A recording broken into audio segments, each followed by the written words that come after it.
ایک وقت ایسا آیا جب اللہ کے خلیل ابراہیم علیہ السلام کو حق کی دعوت دینے پر پوری قوم ان کے دشمن بن گئی۔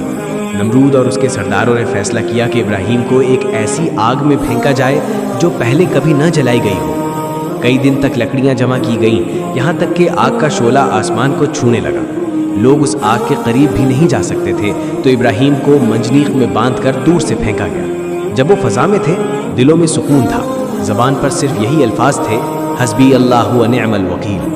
اور جیسے ہی وہ آگ کے گڑھے میں پہنچے، وہ آگ جو پہاڑوں کو جلا دے، وہ آگ جو زمین کو پگھلا دے، اچانک ٹھنڈی ہو گئی۔ اللہ نے حکم دیا، اے آگ، ابراہیم کے لیے ٹھنڈی اور سلامتی والی ہو جا۔ شعلے پھولوں کی طرح نرم ہو گئے، جلتی آگ باغ کی طرح بن گئی، اور ابراہیم اس کے درمیان ایسے بیٹھے تھے جیسے کسی ٹھنڈی چھاؤں میں آرام کر رہے ہوں۔ سارا شہر حیران تھا، نمرود کا غرور راکھ بن چکا تھا۔ یہ معجزہ بتا گیا کہ جب اللہ حفاظت کرے تو آگ بھی دشمن نہیں رہتی۔